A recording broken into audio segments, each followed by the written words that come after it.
అస్సలాము అలైకుం. ఈరోజు హదీసు వెలుగు పుస్తక పఠనం నుండి ప్రవక్త పట్ల విశ్వాసం గురించిన కొన్ని హదీసులు తెలుసుకుందాం.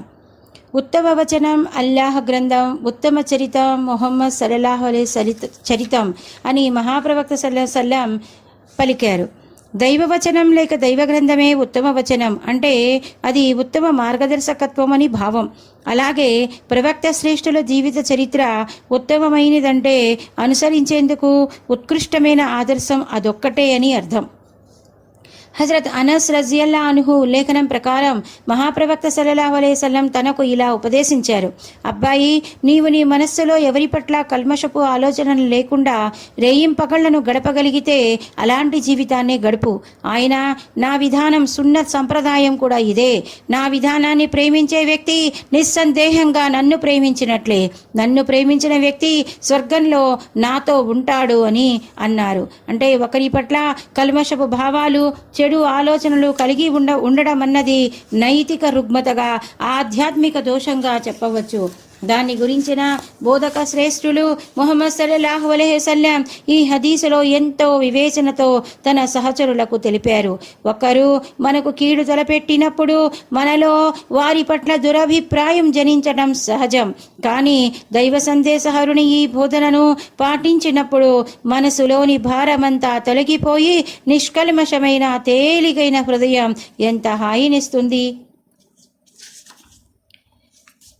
ముగ్గురు వ్యక్తులు మహాప్రవక్త సల్లల్లాహు అలైహి వసల్లం ఆరాధనలను గురించి తెలుసుకోవడానికి ఆయన సతీమణుల వద్దకు వచ్చారు. వారు దాని గురించి తెలుసుకున్నప్పుడు అది చాలా స్వల్పం అని భావించారు. వారు ఇలా ఊహించుకున్నారు: ప్రవక్త సల్లల్లాహు అలైహి వసల్లంకు మనకు పోలికేమిటి? ఆయన పూర్వం కూడా ఎలాంటి పాపం ఎరుగరు, ఇకపై కూడా ఆయన ఎలాంటి పాపము చెయ్యరు. మనమైతే పాపరహితులం కాము, కనుక మనం ఇతోధికంగా ఆరాధన చెయ్యాలి. తదనుగుణంగా వారిలో ఒకడు ఎల్లప్పుడూ నేను రాత్రి అంతా నఫిల్ నమాజులు చేస్తూ గడుపుతాను అని నిర్ణయించుకున్నాడు. రెండో వ్యక్తి నేను ఎల్లప్పుడూ నఫిల్ రోజా వ్రతాన్ని పాటిస్తాను, పగటిపూట ఎన్నడూ భోజనం చెయ్యను అని నిర్ణయించుకున్నాడు. మూడో వ్యక్తి నేను స్త్రీలకు దూరంగా ఉంటాను, ఎన్నటికీ వివాహం చేసుకోను అని తీర్మానించుకున్నాడు. మహాప్రవక్త సల్లల్లాహు అలైహి వసల్లంకు ఈ సమాచారం అందినప్పుడు ఆయన వారి వద్దకు పోయి, మీరేనా ఈ నిర్ణయాలు తీసుకున్నది అని అడిగారు. తర్వాత ఆయన ఇలా హితబోధ చేశారు: నిస్సందేహంగా నేను మీకంటే అధికంగా దైవానికి భయపడేవాణ్ణి, ఆయన అవిధేయతకు దూరంగా ఉండేవాణ్ణి. కానీ నేను ఒకప్పుడు నఫిల్ రోజాలు పాటిస్తాను, మరొకప్పుడు పాటించను. అలాగే రాత్రిళ్లలో నఫిల్ నమాజులు కూడా చేస్తాను, నిద్ర కూడా పోతాను. నేను పెళ్లి కూడా చేసుకున్నాను, కనుక నా పద్ధతిని అనుసరించడమే మీకు శ్రేయస్కరం. ఎవరి దృష్టిలోనైతే నా సంప్రదాయానికి విలువ లేదో, ఎవరైతే నా సంప్రదాయానికి విముఖులవుతారో అట్టి వారితో నాకు ఎలాంటి సంబంధము లేదు. మొదట మహాప్రవక్త సల్లల్లాహు అలైహి వసల్లం ఒక పని చెయ్యకూడదని ప్రజలను వారించారు, కానీ తరువాత చేశారు. తద్వారా ఇక తాను అందరికీ ఆ పనిని చేసే అనుజ్ఞ ఇస్తున్నట్లు తెలియాలని. అప్పటికి కొందరు ఆ పనిని చేసేందుకు సిద్ధపడలేదు. అప్పుడు ఆయన ఇలాంటి మనస్తత్వం గల వారిని గురించి ఒక ప్రసంగం చేశారు. అందులో దైవ స్తోత్రం పిదప నేను ఏ కార్యాన్నైతే చేస్తున్నానో దాన్ని చెయ్యడానికి కొందరు ఎందుకు వెనుకాడుతున్నారు?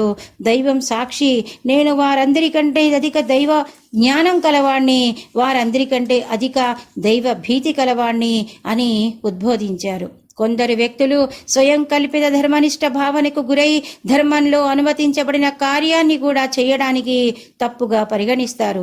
అలాంటి మనస్తత్వం కలవారు కొందరికి ఒకప్పుడు మహాప్రవక్త వారించిన కార్యాన్ని స్వయంగా ఆయన చేసిన తర్వాత కూడా చేయడానికి మనస్కరించలేదు. కారణం వారి విపరీత భయభక్తుల భావనే. అలాంటి వారిని దృష్టిలో ఉంచుకునే ప్రవక్త మహనీయులు ఈపై ప్రసంగం చేశారు. భయభక్తులకు, ధర్మ పరాయణతకు దైవ ప్రవక్తకు మించిన గీటురాయి ఏది కాగలదు? హజరత్ జాబీర్ రజియల్లాహు అన్హు ఇలా ఉల్లేఖించారు: మహాప్రవక్త సల్లల్లాహు అలైహి వసల్లం వద్దకు హజరత్ ఉమర్ రజియల్లాహు అన్హు వచ్చి, యూదుల మాటలు కొన్ని మాకు మంచివిగా తోస్తున్నాయి, వాటిలో కొన్నింటిని రాసుకోవడానికి మమ్మల్ని అనుమతిస్తారా అని అడిగారు. దానికి ఆయన, మీరు అపమార్పకు గోతిలో పడాలని అభిలషిస్తున్నారా? యూదులు, క్రైస్తవులు తమ తమ గ్రంథాలను వదిలి అపమార్గంలో పడినట్లు నేను మీకు అందజేసిన షరియత్ శాసనాంగం సూర్యునిలా తేజోవంతమైనది, అద్దంలా స్వచ్ఛమైనది. ఒకవేళ నేడు మూసా అలైహిస్సలాం సజీవులై ఉంటే నన్ను అనుసరించడం తప్ప ఆయనకు కూడా మార్గాంతరం లేకపోయేది అని బోధించారు.